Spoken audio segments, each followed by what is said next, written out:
पवित्र श्रीमद् भागवत गीता, पवित्र चारों वेद, पवित्र कुरान शरीफ, पवित्र बाइबल, पवित्र गुरु ग्रंथ साहिब, पवित्र कबीर साहिब की वाणी में छुपे हुए गूढ़ रहस्य अर्थात तत्व को जानने के लिए कृपया अवश्य सुनिए जगत गुरु तत्वदर्शी संत रामपाल जी महाराज के मंगल प्रवचन।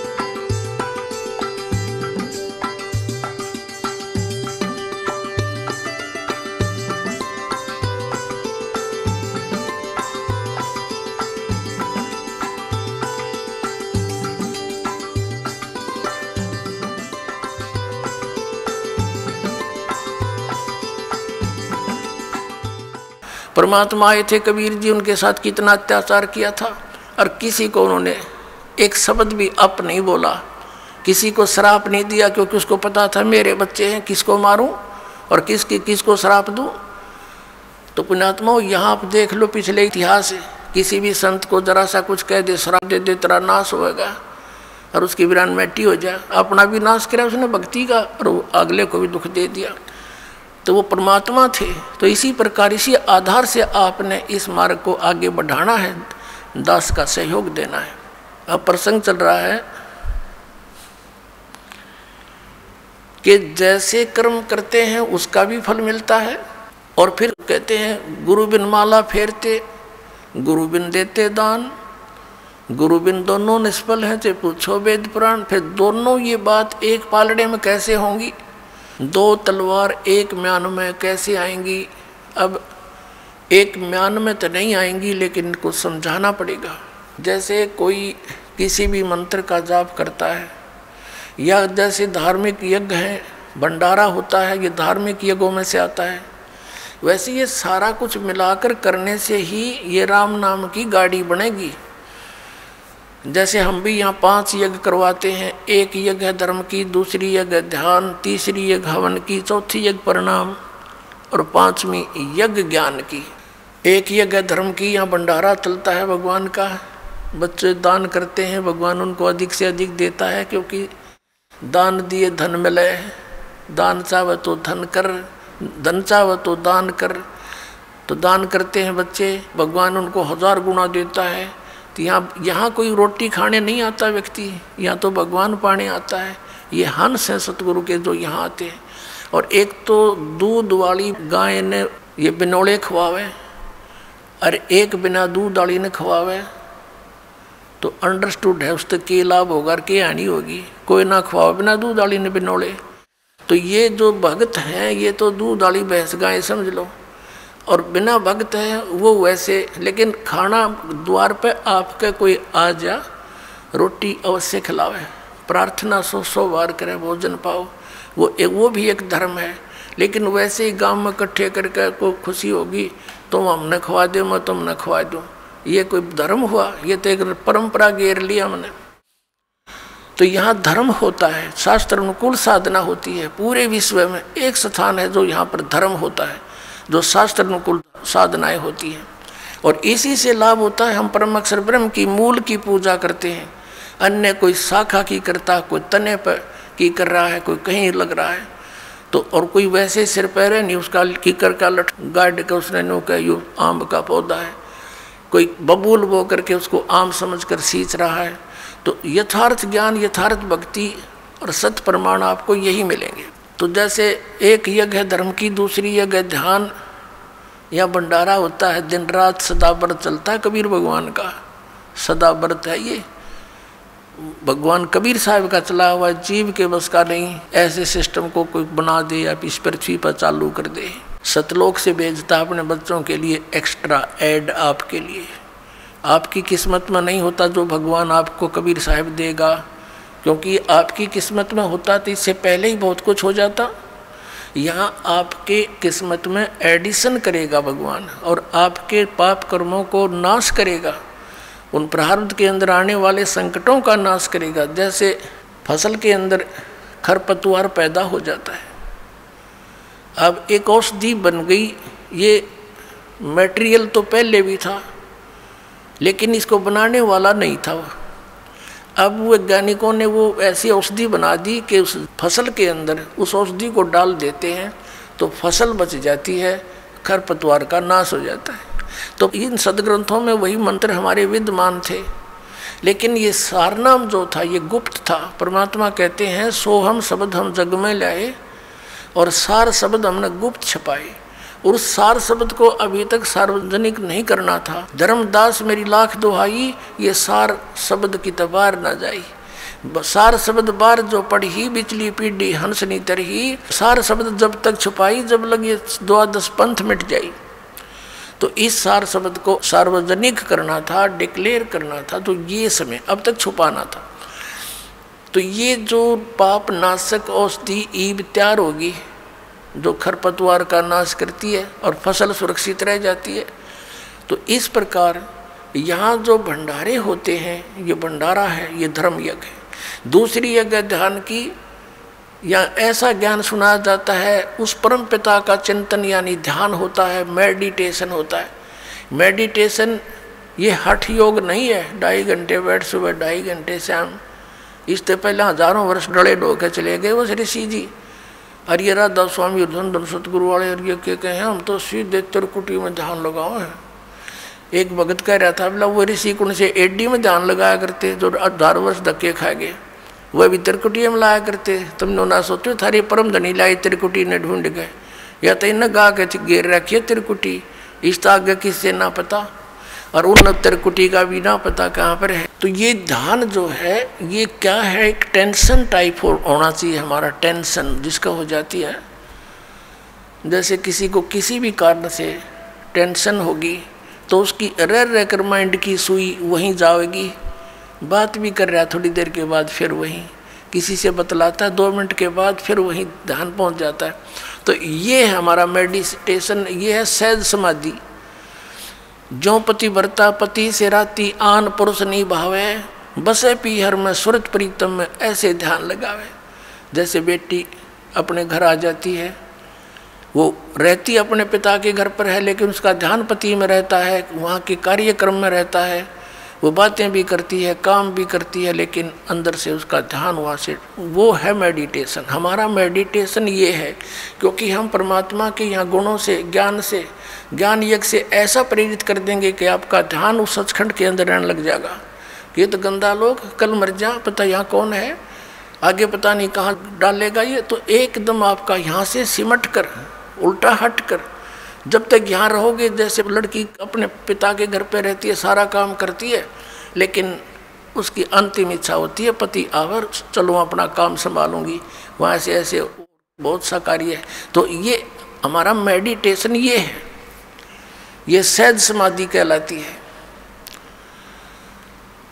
और फिर क्या बताया, जैसे आप कई दिन पहले यहाँ आने के लिए, क्योंकि घर में 2 सदस्य नाम ले रहे हैं, 4 नहीं ले रखा, तो वो रोज़ वो ये भी कहते हैं तीसरे दिन चले जाते हो, तुमने तो पता नहीं क्या पा गया। तो वो भी चिंता बन जाती है कि ये हम चालन की कहेंगे, ये तोड़ी घेरेंगे। तो उसके लिए भी आपको सेटिंग करते हो, पहले से कोई अच्छी तरह घना काम करते हो, 100 काम सेट करते हो, कहीं ये ट्या ना करें। तो वो भी जानना है भगवान का यहाँ आने के लिए। तो इस प्रकार दूसरी यज्ञ ध्यान और तीसरी यज्ञ हवन की। यहाँ पर जोत जलाई जाती है उस देसी घी की, गाय और भैंस के घी की।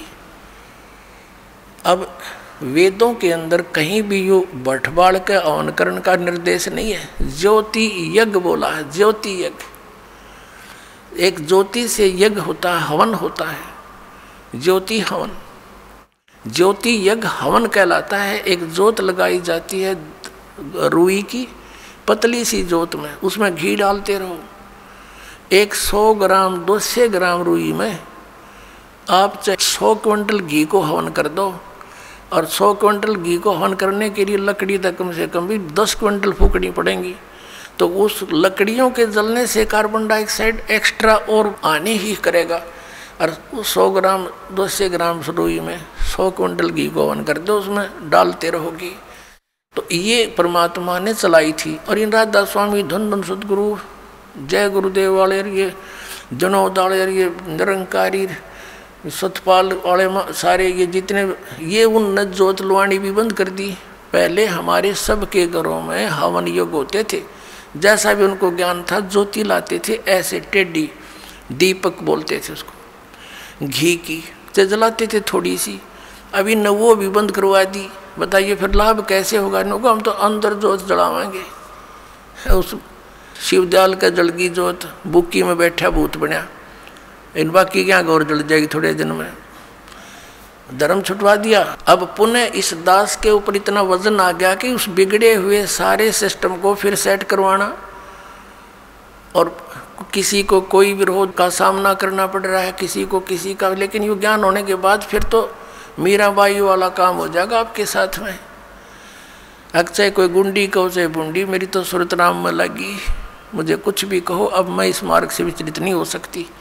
तो ऐसे ही आपके साथ बनेगी, तब आप भक्त बनोगे। अब तीसरी जगह हवन की, यहाँ जितने भी पाठ होते हैं, जैसे अब के 400 पाठ चल रहे हैं, तो 404 क्विंटल घी का हवन होगा, बल्कि 4.5 क्विंटल का, कि मैं अन्य जोत अलग से होती है उनका। और पर 10वें दिन ऐसे ही 4-5 क्विंटल घी का या परमात्मा का हवन होता है। तो ये विधिवत यज्ञ है। चौथा यज्ञ प्रणाम। अब जैसे यहाँ दंडोत प्रणाम कराते हैं, इस मन के अंदर, हमारे अंदर इतना गंद भर दिया इस काल ने, अभिमान ठोक दिया। अभिमान के पास भगवान नहीं आ सकता। परमात्मा का और अभिमान का बिल्कुल न सोच ले, नॉर्थ और साउथ पोल समझ लो इनको, ये आपस में कभी नहीं मिल सकते। तो इसको हमने अहंकार को ख़त्म करना पड़ेगा। इस माटी का हम कितना अभिमान बना लेते हैं। छोटी सी पोस्ट मिल गई, आंडी पाक जाए, धरती तोल देते, मंत्री प्रधानमंत्री बन जा, पता नहीं क्या बन जाते, और 1 मिनट में अधरंग मार जा, हैं, पांगा मुँह हो जा, हाथ उठे नहीं, न पड़े पड़ा मुँह बावर, माखी लकड़े और बड़े, हटा नहीं सकता उनको। तो इस मिट्टी का अभिमान, ये काल का इंजेक्शन है, ये बेमतलब का, इसको भी हमने सेट करना है। इस मिट्टी को मिट्टी जानकर, इस मिट्टी से भगवान पाने के लिए, इसे सोना उगाने के लिए वो क्रियाएं आपने सारी करनी पड़ेंगी जो दास बतावेगा। क्योंकि दास डॉक्टर है, आप रोगी हो जन्म मरण के रोग के, और दास की प्रत्येक आपने परहेज यानी वो भी रखना पड़ेगा, पथ्य भी, और फिर देखना कैसा रंग लगता है। और 5वीं यज्ञ है ये ज्ञान की। अब ये ज्ञान सुनाया जाता जो आज तक सुना ना देखा, ये सत्यनारायण कथा सुनाई जाती है, उस अविनाशी परमात्मा की कथा। पहले हम श्री विष्णु जी को नारायण मानकर कथा सुना करते थे, ये तो नासवान है, ये सत्यनारायण कहाँ से हो गया? सत्यनारायण माने सत्य साहेब यानी सच्चा भगवान, नारायण माने जल पर निवास करने वाला, आकर ठहरने वाला।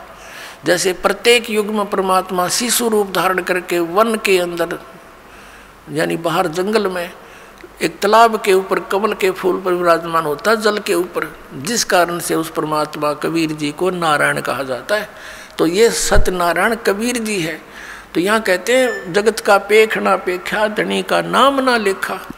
अपने आत्माओं, हम फिर उसी प्रसंग पर आते हैं कि वो भी लाभ उनको होते हैं जो एक, जैसे किसी ने किसी व्यक्ति के कहने से या देखम देखा कहीं पर तीर्थ पर जाकर भंडारा कर दिया, कहीं पर कंबल बांट दिए, पक्षियों को दाने डाल दिए, कुत्तों को रोटी डाल दी, कोई प्याऊ बनवा दी, कोई धर्मशाला बनवा दी, कोई कुआं बनवा दिया।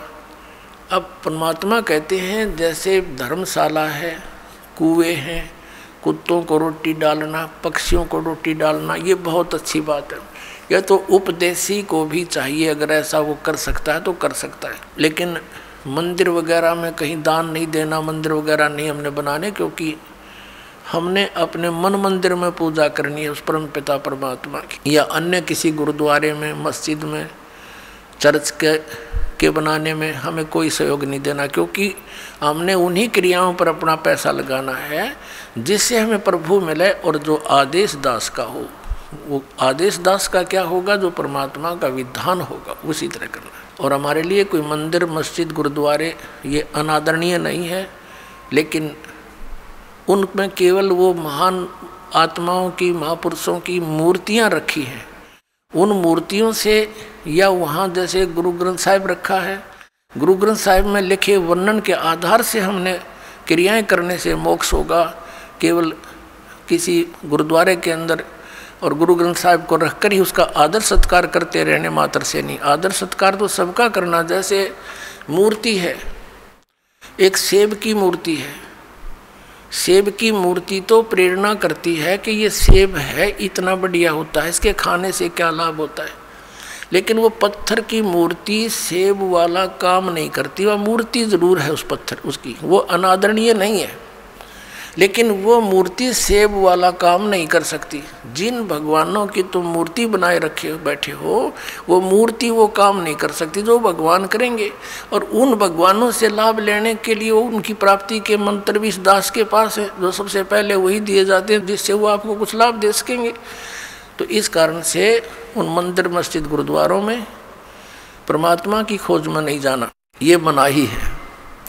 अब क्या आ गया? प्रश्न आता है कि जैसे ये भी धर्म करते हैं, गुरु बना नहीं रखे, और बना रखे हैं तो नकली बना रखे हैं, उनसे कोई लाभ नहीं होगा।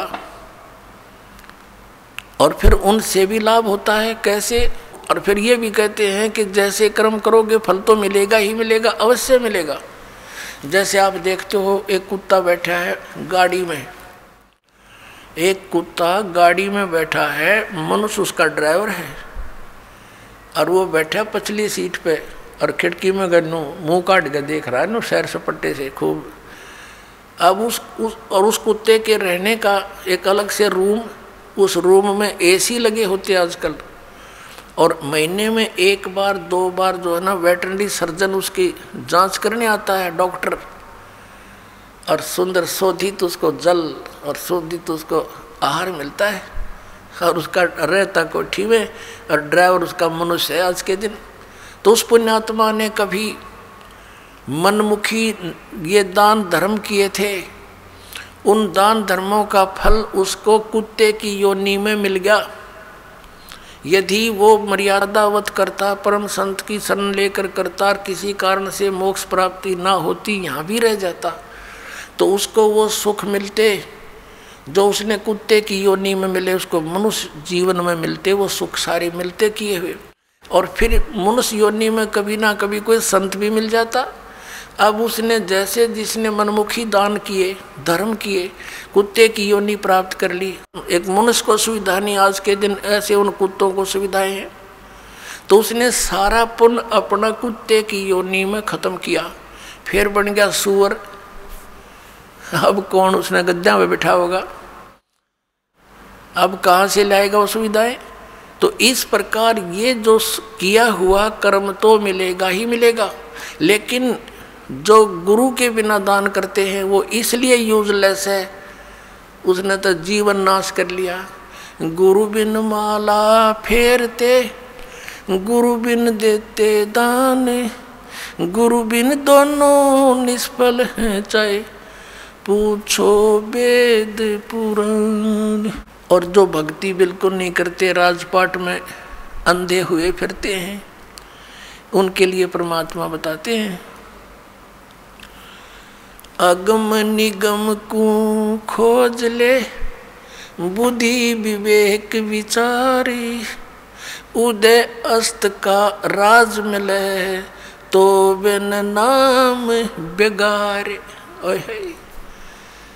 पुण्यात्माओं, आप इस मार्ग से परिचित हो जाओ शीघ्र से शीघ्र, नहीं तो आपका अनमोल जीवन नाश हो रहा है काल की भूल भुलैया में। परमात्मा कहते हैं, झूठे सुख को सुख कहे यू मान रहा मनमोद, यो सकल जमीना काल का कुछ मुख में कुछ कोद।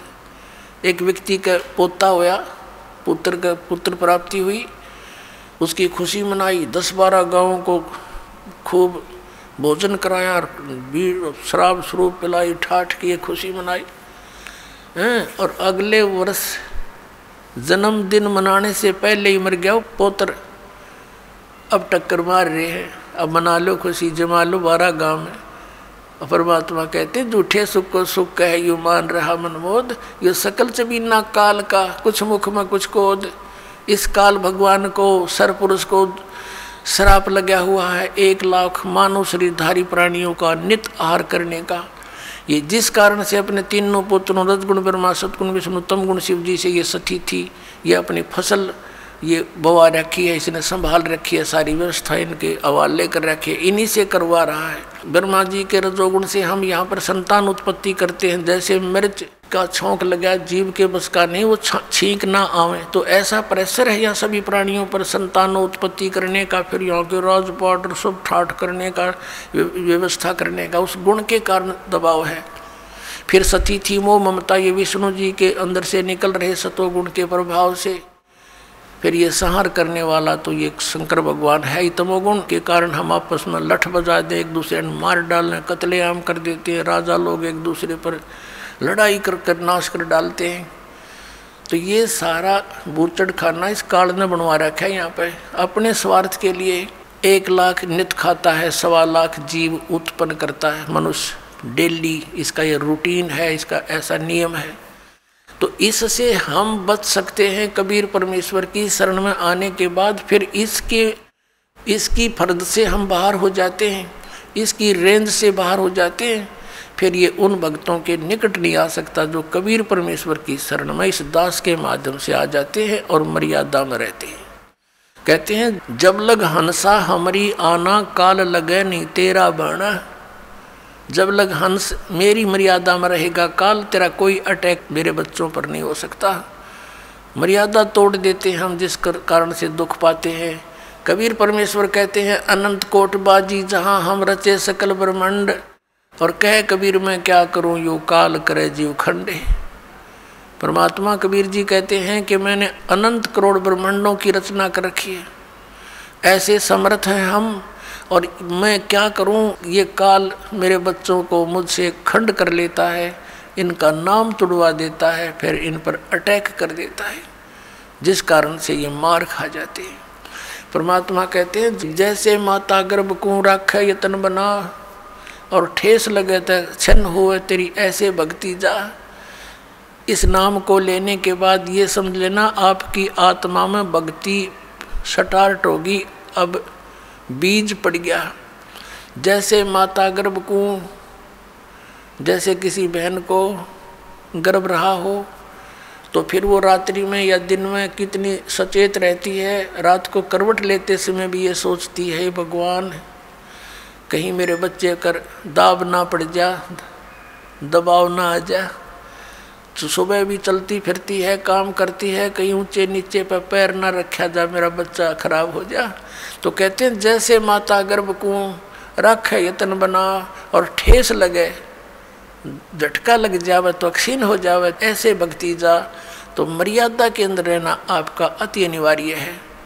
मर्यादा कितनी कंपलसरी है और क्यों बताई है भगवान ने। जैसे हम कथा सुनते आए हैं कि एक बार लक्ष्मण ने सीता जी के कुटिया के चारों ओर रेखा खींच दी थी और कहा था कि हम जा रहे हैं मृग को खोजने के लिए, आप इससे बाहर मत आना, इसके अंदर कोई नहीं आ सकेगा। उसी समय रावण का उद्देश्य था उसको उठाने के लिए, सब उसने ये षड्यंत्र रचा था। रावण जब आया साधु रूप बनाकर भिक्षा लेने के लिए, तो उस रेखा के निकट आते ही रावण को एकदम इतनी लपट लगी अग्नि की, 10 कदम दूर जाके खड़ा हो गया बहुत स्पीड से, और सीता से कहा कि माई साधु संतों को साथ ऐसा नहीं करना चाहिए, और भिक्षा देनी है तो बाहर आकर दे दीजिए, नहीं तो तुझे ये हो जाएगा वो हो जाएगा। उसने सोची कि साधु संत है, क्या फर्क पड़ता है, भिक्षा ले अभी देकर वापस आ जाती हूँ। उसने रेखा उल्लंघ कर रावण के भिक्षा देनी चाहिए थी, तो वहीं से बाजू पकड़ ली, उठा ले गया और पटक दी वहाँ लंका के अंदर 9 लखा बाग में। अब उसको तो जरा सी लगी क्या फर्क पड़ा है, वो बोली पूछते तो नो कह के इस तो बाहर मत जाइए, ना तेरी बिरान माटी हो जाएगी, गिल्ला मारी करावेगी। और वो ये कर दिया, वही काम करके धर दिया। करोड़ों आदमी मारे गए उस सीता को छुटवाने के लिए। जरा सी बात और उसके अंदर पड़ी रहती तो उसको क्या बिजली गिरती, धक्के खा के चला जाता रावण।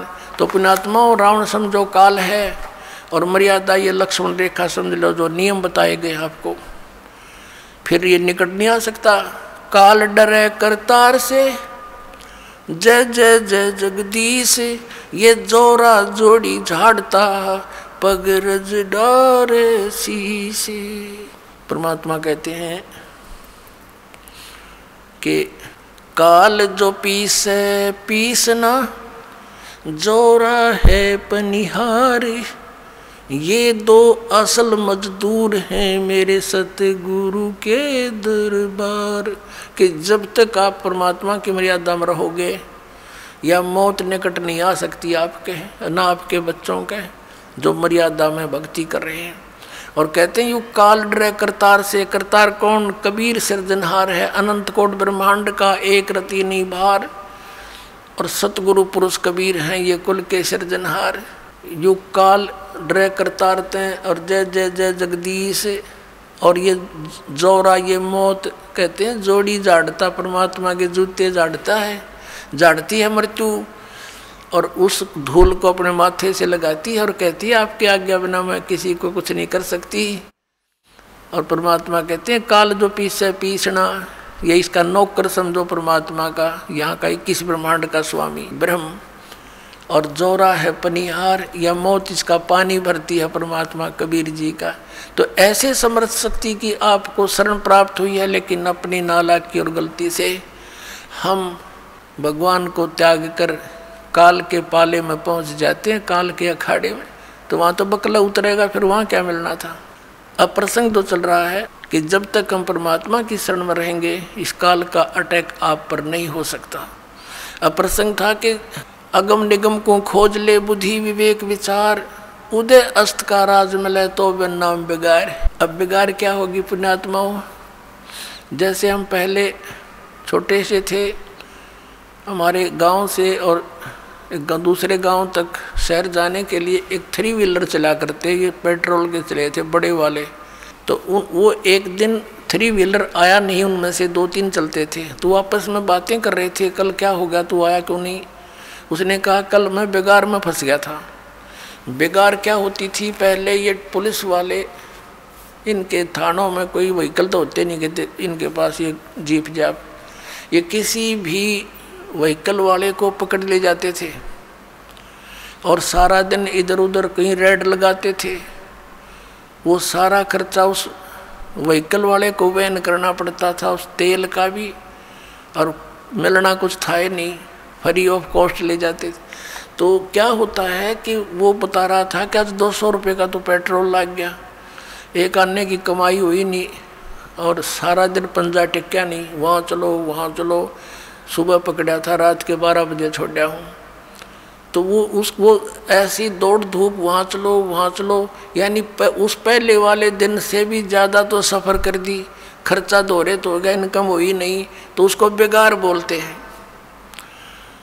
कि मेहनत दिखे गणी और पल्ला कुछ आवनी, इनकम ना हो।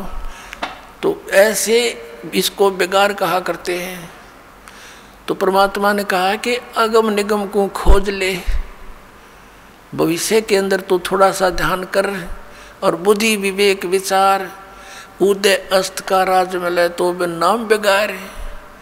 जहाँ से सूर्य उदय होता है और जहाँ अस्त होता है, यानी पूरी पृथ्वी का तुझे राज मिल जावे। यदि यह भक्ति ठीक सत भक्ति नहीं है तो तू बेगार कर रहा है। यानी क्या होता है, राजा को एक पल का चैन नहीं होता, गुटी ला के टाइम पास कराई सारा दिन में भी पिए पड़ा रहना पड़ता है इसको, और रात को तो पीनी पड़े, क्योंकि 36 पंगे जान, वहाँ ऐसे हो गया, उसने ऐसे कर दिया, वो फलाना हो रहा है, कहीं क्रांति ना आ जाए, MLA ना टूट जाए, मंत्री ना भाग जाए, रात ने भी नींद नहीं आती इनको। तो कहते हैं इस राजा को इतनी मेहनत दिन रात होती है, और पिछले पुनों से ये राजा बनता है, आगे भक्ति कर नहीं रहा, वो पिछले पुनों का नाश कर रहा है, और सारा दिन इधर तो उधर कोई छोटा मोटा को विरोध करे उसको गोली से मरवा दे, तो नरे पाप इकट्ठे कर कहते ये उदय अस्त का राज मिले तो बिन नाम बेगार, तो वो बेगार है पुण्यात्माओं। तो परमात्मा हमें याद दिलाते हैं, राम नाम रटते रहो, राम नाम रटते रहो, जब तक घट में प्राण, कभू तो दीन दयाल के बनक पड़ेगी कान। बोलो सतगुरुदेव। परम पिता परमात्मा पूर्ण ब्रह्म सारी सृष्टि के रचनहार कुल मालिक कबीर देव जी, अल्लाहू अकबर, कबीर साहब, परम अक्षर ब्रह्म, ये हमारे जनक हैं, हम सभी आत्माओं की उत्पत्ति करता है। यही सभी ब्रह्मांडों के सृजनहार हैं, कुल के मालिक हैं। और वो परमात्मा प्रत्येक युग में अपने विषय में, अपने बारे में यथार्थ ज्ञान देने के लिए स्वयं ही यहाँ इस काल के ब्रह्मांड में आता है। उस परमेश्वर से पहले इस लोक के स्वामी, यहाँ के मालिक ब्रह्म के द्वारा सभी प्राणियों को, सभी मानव समाज को यथार्थ आध्यात्मिक ज्ञान से बहुत परे कर रखा होता है। शास्त्रों का नाम लेकर के इस ब्रह्म के दूतों ने, संदेश वाहकों ने सदग्रंथों के विपरीत ज्ञान समाज के अंदर भर रखा होता है। वो परमात्मा अपनी जानकारी स्वयं ही देने के लिए यहाँ आते हैं, प्रत्येक युग में आते हैं। वो अपने निज धाम से, उस तीसरे मुक्ति धाम से चलकर आते हैं, सतलोक से चलकर आते हैं, सहशरीर आते हैं, सहशरीर जाते हैं। ये लीला वो परम अक्षर ब्रह्म करते हैं और यहाँ आकर के अपनी अच्छी आत्माओं को मिलते हैं, उनको अपने विषय में जानकारी देते हैं, तत्व ज्ञान का उपदेश करते हैं और फिर उन पुण्यात्माओं को अपना साक्षात्कार कराते हैं। क्योंकि हम यहाँ यदि भगवान को देखते हैं मानव रूप में, तो हम नहीं मान पाते हैं, क्योंकि हमने अज्ञान घना सुन रखा होता है। उस परमात्मा ने क्या तरीका अपनाया अपनी जानकारी देने के लिए? वो यहाँ पर आते हैं, दृढ़ भक्त अच्छी आत्माओं को जो समर्पित हैं मालिक के ऊपर, उनसे मिलते हैं, उनको फिर सतलोक दिखाते हैं, अपना सचखंड दिखाते हैं। और वहाँ जाकर जब ये जीव आत्मा देखता है कि सचमुच यही तो भगवान है जो यहाँ से हमें ऊपर लेकर गया, और वहाँ भी भगवान मनुष्य सदृश नर आकार में है, उसके बाद उन पुण्यात्माओं को दृढ़ विश्वास हो जाता। आँखों देख भगवान को, वैसे तो साक्षात्कार भगवान का यहाँ भी हुआ, क्योंकि वही परमात्मा यहाँ भी बात कर रहे थे, मनुष्य सदृश थे एज इट इज, और वो एज इट इज ऊपर गए उन आत्मा को लेकर के साथ में, तो वहाँ भी वही थे, ऐसे ही थे। तो वहाँ देखने के बाद फिर उनको विश्वास होता है कि ये यही है भगवान जो हमें पृथ्वी लोक पर भी मिले थे। तो इसको साक्षात्कार कहते हैं। साक्षात्कार तो वो भी था जो स्वयं आकर परमात्मा मिले, बातें की, समझाने की चेष्टा की, लेकिन उससे हमें विश्वास नहीं हुआ, इसलिए ऊपर देखा जो भगवान को, उसी परमात्मा को, अनंत कोट ब्रह्मांड के कंट्रोलर के सिंहासन पर, तो उन पुण्यात्माओं को विश्वास हुआ कि ये है वो भगवान। अपनी इस लीला को करते हुए परमात्मा प्रत्येक युग में आते हैं, लेकिन इन काल से भ्रमित ये भोली आत्मा गुरु पद पर प्राप्त होकर विराजमान होकर के गुरु पद पर ये अभिमान के मारे उस यथार्थ ज्ञान को जानकर भी स्वीकार नहीं करते, क्योंकि परमात्मा ने बताया काल ने ऐसा जकड़ दिया प्राणी को, इसके अंदर इतना अभिमान भर दिया कि राज तजना सहज है और सहज त्रिया का ने मान बढ़ाई ईर्षा दुर्लभ तजना ये। अरे इनके तजे बिना भगवान नहीं मिल सकता। वे परमात्मा चारों युगों में आते हैं, अच्छी आत्माओं को मिलते हैं, उनको अपने से परिचित कराते हैं, फिर वो पुण्यात्मा परमात्मा की महिमा आगे जनसाधारण को सुनाते हैं। कुछ विश्वास करते हैं, कुछ नहीं करते हैं। जो विश्वास करते हैं उनका मोक्ष हो जाता है, जो विश्वास नहीं करते हैं वो काल के जाल में फंसे रह जाते हैं। इसी लीलावश परमात्मा सतयुग में आए, सत सुकृत नाम धराया, त्रेता में आए ऋषि मुनिंदर कहाया, और द्वापर के अंदर करुणा में नाम से प्रसिद्ध हुए प्रभु, और कलयुग नाम कबीर कहाया। काशी के अंदर भारतवर्ष की पावन भूमि में वो परमात्मा सन 1398 में सतलोक से आकर प्रकट हुए। काशी शहर से बाहर बने एक सरोवर जिसको लहर तारा तालाब नाम से जाना जाता है, उसमें विकसित कमल के फूल पर आकर के विराजमान हुए, एक शिशु रूप धारण करके, और वहां से एक नीरू नीमा नाम के जुलाहा दंपति उनको उठा ले गए। पति पत्नी थे, उनको संतान नहीं थी। परमात्मा की वहाँ लीला में प्रवेश में उन्होंने बहुत योगदान दिया। अपने आत्माओं परमात्मा कबीर देव जी, कबीर साहब 25 दिन के हो गए थे लीला में, शरीर में शिशु रूप में। उन्होंने कुछ भी आहार नहीं किया। माता पिता चिंतित हुए, मुंह बोले माता पिता, उनके जन्म के माता पिता नहीं, क्योंकि वो तो सबके सर्जनहार हैं। उनको बड़ी चिंता हुई, और नीमा ने तो यहाँ तक कह दिया, भगवान यदि ये बालक मर गया तो साथ में मरूंगी। उसको पता नहीं था कि ये मरने वाला बालक नहीं है। नीरू नीमा वैसे पूर्व जन्म में भी ब्राह्मण ब्राह्मणी थे, परमात्मा इनको उस समय भी मिले थे, इन्होंने उनकी बात को नहीं माना था। ये अलग कहानी है, फिर कभी सुनाएंगे समय आने पर। तो इस जन्म में भी ये नीरू नीमा पहले ब्राह्मण ब्राह्मणी थे, और भगवान शिव के बहुत अच्छे श्रद्धालु थे, उसके पुजारी थे। निस्वार्थ भाव से कथा सुनाया करते शिव पुराण की, और जो भी पूजा आ जाती थी उसी से अपना निर्वाह करते थे, और अधिक जो पैसा होता था अपने खर्चे से अतिरिक्त उसको धर्म में लगा दिया करते थे, संग्रह नहीं करते थे।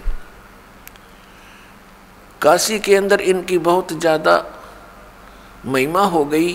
अन्य जो पेट भर ब्राह्मण थे उनको ईर्षा हो गई कि सभी लोग उनकी प्रशंसा करते हैं, उनके पास बहुत जाते हैं कथा सुनने के लिए, वो उनसे ईर्षा किया करते थे। इस बात का ज्ञान मुसलमानों को हो गया, काजी और मुल्लाओं को। तो उन्होंने देखा कि ये इनका गौरी शंकर नाम था नीरू का, और सरस्वती नाम था नीमा का। मुसलमानों ने देखा कि ये बहुत ज़्यादा हिंदू धर्म का प्रचार कर रहा है, लोगों में इसकी बहुत आस्था है, बहुत ज़्यादा प्रचार करता है। और उन्होंने ये भी देखा कि हिंदू धर्म के गुरु लोग इसके विपरीत हैं, उनकी तरफ से भी उनको संकेत मिल गया था कि इसका कर दो काम। इस आधार से उन्होंने गौरी शंकर और सरस्वती को मुसलमान बना दिया, उनके घर में अपना जल छिड़क दिया, उनके मुंह में अपना जूठा जल डाल दिया, जबरदस्ती बलपूर्वक मुसलमान बना दिया। हिंदू धर्म के गुरुवर जो वहाँ के वो पेट भर ब्राह्मण थे, वो पहले ही सतर्क थे इस बात से कि वो करेंगे इस काम को। उन्होंने मुनादी करवा दी कि गौरी शंकर मुसलमान बन गया है, उसने धर्म परिवर्तन कर लिया है, उसका गंगा में स्नान करना बंद, उसका सब भाईचारा खत्म, उसके पास कोई ना जाइयो हिंदू धर्म के व्यक्ति उसे संपर्क मत रखना। इनके आदेश का पालन सभी जनता करती थी। अब उन्होंने, मुसलमानों ने उनका नाम बदल दिया, गौरी शंकर का नाम रख दिया नूर अली, और सरस्वती का नाम रख दिया नियामत। फिर शॉर्टकट में उनको नीरू और नीमा कहने लगे। अब वो मुसलमान भले ही बन गए थे, लेकिन भगवान शिव की आस्था उनके हृदय से हटी नहीं थी। जब परमात्मा 25 दिन के हो गए, कुछ आहार किया नहीं, तो अंडरस्टूड होता है कि बच्चा 2 दिन ना खाओ तो आँख निकल जा। भले ही परमात्मा स्वस्थ थे, लेकिन नीमा को चिंता करनी होगी और रो रो कर अपने भगवान शिव को याद करती है कि हे भगवान, या तो ये पुत्र देना नहीं था और दे दिया तो भगवान लेना नहीं चाहिए, यदि ये मर गया तो आपकी बेटी साथ मरेगी। हृदय से बोल रही थी। तब परमात्मा कबीर देव ने, जो शिशु रूप में विराजमान थे, प्रेरणा करी भगवान शिव के अंदर। भगवान शिव आए शिवलोक से, अपने धाम से चलकर आए एक साधु रूप बना के, और कहा माई क्यों रो रही है। माई ने कहा भगवान, हे महात्मा जी, मेरे दुख से आप भी दूर रहो, मैं बहुत अभागन हूँ, आपको भी ठेस लगेगी मेरे दुख भरी कहानी सुनकर। भगवान शिव ने संत रूप में कहा, बेटी, कहते हैं अपने दुख को किसी के सामने बोल दे तो हल्का हो जाता है और हो सकता है कोई समाधान भी निकल आवे। बताइए आपका क्या दुख है। नीमा ने अपनी सारी कहानी बताई कि मेरे कोई संतान नहीं थी। एक दिन अपने भगवान शिव से मैंने अर्ज करी थी, उसी दिन मेरी सुन ली थी। कमल के फूल पर लहरतारा नामक तालाब पर एक शिशु प्राप्त हुआ। अब ये बच्चा कुछ खा नहीं रहा है और ये कुछ पी नहीं रहा है। अब ये मृत्यु के कगार पर है। ये लड़का मर गया तो साथ में मरूंगी महात्मा जी, अब जिया नहीं जा सकता। तब भगवान शिव ने कहा कि दिखा तेरा पुत्र कहाँ है। नीमा ने सोचा साधु संत बड़ी प्रबल शक्ति वाले होते हैं, कुछ तो ये कर ही सकते हैं। लड़के को लाई उठाकर और भगवान शिव जो साधु रूप में खड़े थे उनके चरणों में डालना चाहा। परमात्मा वहाँ से आकाश में उड़ गए। 25 दिन के शिशु रूपधारी भगवान कबीर साहेब, परम अक्षर ब्रह्म, और भगवान शिव के मुंह के पैरेलल, सिर के पैरेलल आकाश में स्थिर हो गए। तब भगवान शिव ने ऐसे हाथ किया, उनकी बाहों में आ गए। तो ये सब लीला, वो नीमा ये सोच रही थी कि इस महात्मा में ये करामात है कि मेरे बच्चे को आकाश में उड़ा दिया।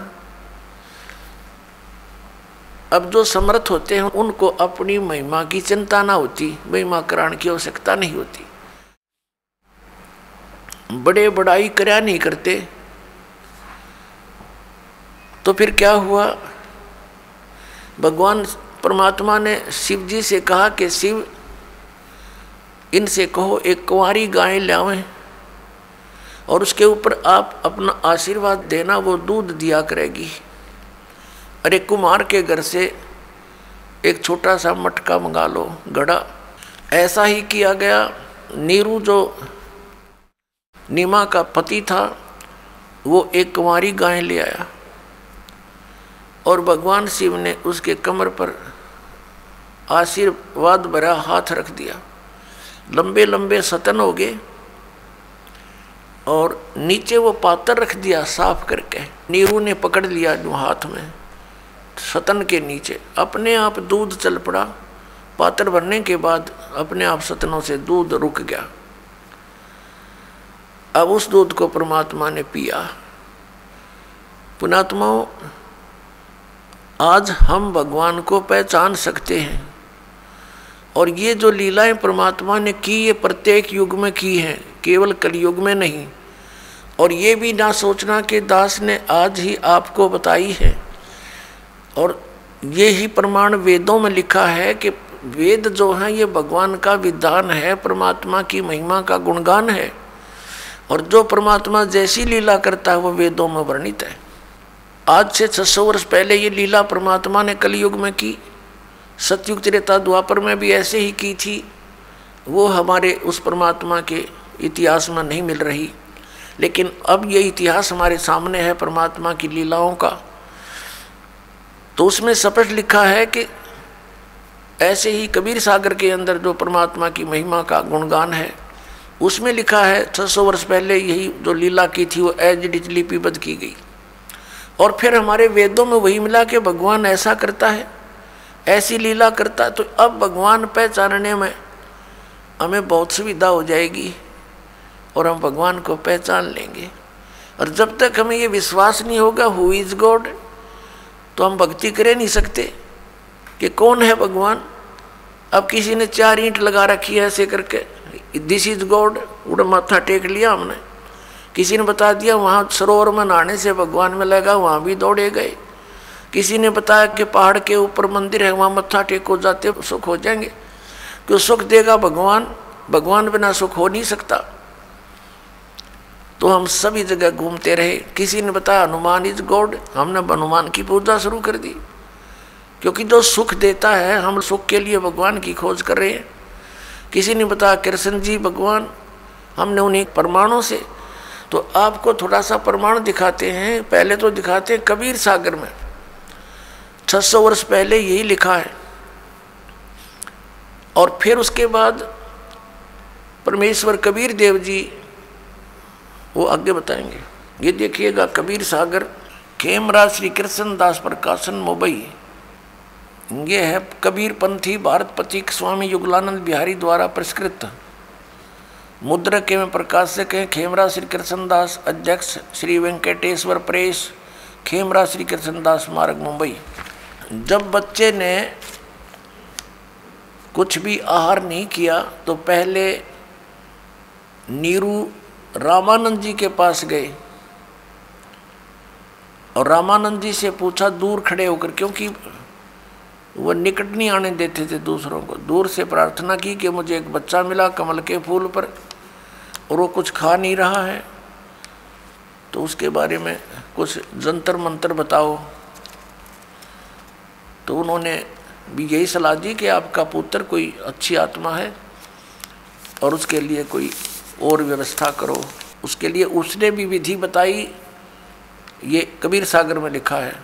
और फिर वास्तविकता आपको बताते हैं कि आदरणीय गरीबदास साहिब जी को परमात्मा मिले थे गांव छुड़ाने जिला झज्जर वाले को, और उनको सचखंड लेकर गए थे। उनको फिर वापस छोड़ा था, उनके अंदर अपना वो यथार्थ ज्ञान फीड कर दिया था। जो सच्चाई उन्होंने देखी वो फिर बताई थी। तो आदरणीय गरीबदास साहिब जी ने फिर वो और डिटेल से बताया कि वो कौन था जिसने गाय से दूध निकाला। वो कहते शिव आए शिवलोक से, शिवलोक से आए थे शिव जी, और उन्होंने फिर वो सब व्यवस्था की थी। अब देखिएगा ये वो कबीर सागर आपको दिखाते हैं। अब जब बच्चा मिल गया, सुन जुल्हा मन बया आनंदा, जिमी चकोर पायो निश्चंदा। कितना खुशी होगा जैसे चकोर पक्षी को चांद दिखाई दे जा। ले सुत चले हर्ष मन कीन्या, तासो पुन अस बोल ही दीन्या। सुत काशी को ले चले लोग देखण ते आव, अन्न पानी बखे नहीं जुल्ला शोक जनाव। फिर खाना पीना कुछ किया नहीं, तब जुल्ला मन कीन तिवाना, विचार किया, रामानंद सो कही उत्पाना। रामानंद जी से जाकर कहा उसकी प्राप्ति का जिक्र, मैं सुत पायो बड़ा गुणवंता, और कारण कौन बखे नहीं संता। क्या कारण है, वो कुछ खा पी नहीं रहा है संत जी। नीरू कह रहा है जुलाहा। रामानंद ध्यान तब धारा, जुल्हा सो तब वचन उचारा।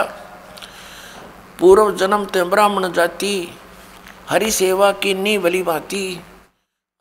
कुछ तो सेवा हर की चूका, तातो भयो जुल्हा को रूपा। प्रीति प्रभु गए तोर लीनी, ताते उद्यान में सुध तो दीना। उद्यान यानी बाग में तेरे को पुत्र दिया। अब नूरी, नूरी नहीं ये नीरू है, गलती से लिखा। ए प्रभु जस की नो तस पायो, आरत हो तो दर्शन आयो। सो कहिए उपाय गुसाई, बालक अक्षुदावंत कुछ खाई। भूखा बालक कुछ खावे, ऐसा कोई उपाय बताओ। रामानंद अस युक्ति विचारा, तुम सुत कोई ज्ञानी अवतारा। बछिया जाही बैल नहीं लागा, सोले ठाड करे ते आगा। इसमें बताया है कि बछिया जाही बैल नहीं लागा, जिस बछिया को बैल ने टच ना किया हो, अर्थात कुंवारी। बछिया जाही बैल नहीं लागा, सोले ठाड करो ते आगा। उसके सामने लाओ। दूध चले ते थन ते, दूध दही धरो छपाई। अक्षुदावंत जब होवे, ताके देहो खवाई। जुल्ला एक बछिया ले आवा, और चलो दूत कोई मरम न पावा। चलो दूत जुल्हा हरसाना, राख छिपाई काहो नहीं जाना। अब यहाँ पर ये वास्तव में दूत है।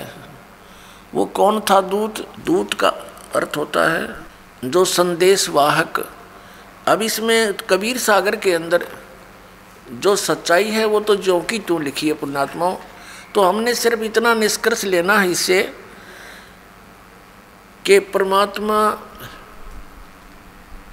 600 वर्ष पहले आए थे, वो लीला वही की थी जो वो किया करते हैं। और कंवारी गाय के दूध से उनके परवरिश की लीला हुई थी। ये तो प्रमाण हुआ उस परमात्मा ने जो प्रैक्टिकल किया करता ही है। अब हम आपको दिखाते हैं वो थ्योरी, वो सिद्धांत, वो विधान जिनको हम सत्य मानते हैं, पवित्र वेदों को।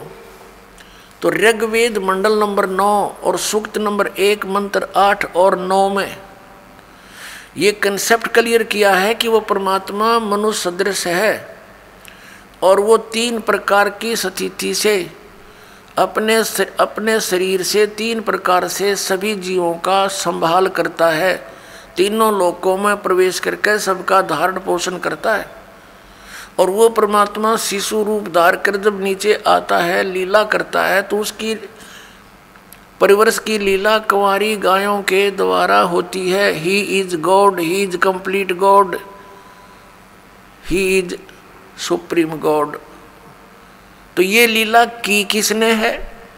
ना श्री कृष्ण जी ने की, ना श्री रामचंद्र जी ने की, ना श्री ईसा जी ने की, ना श्री हजरत मोहम्मद जी ने की, जिनको हम आज तक सर्वशक्तिमान और सर्वज्ञान संपन्न और भगवान के दर्जे में लेते आए हैं या उनको रसूल रूप में मानते हैं। तो हु इज गॉड? वो कबीर इज गॉड। अब दिखाते हैं आपको ऋग्वेद। देखिएगा ऋग्वेद इस मंडल 9-10 इकट्ठा अनुवादित है। ये कहाँ से है? प्रकाशक हैं सार्वदेशी कार्य प्रतिनिधि सभा, महर्षि दयानंद भवन, रामलीला मैदान, नई दिल्ली से। ये इनके फैक्स और फोन नंबर है।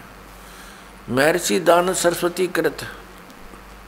मुद्रक हैं Prince offset printers, 1510 Pataudi house, Daryaganj, नई दिल्ली। अब यहाँ से हम देखते चलेंगे थोड़ा सा। ऋग्वेद भाषा भाष्यम 9वां मंडल प्रथम सूक्त का प्रथम मंत्र। इसमें क्या है कि हे सौम्य स्वभाव परमात्मन, यानी परमात्मा की महिमा चल रही है।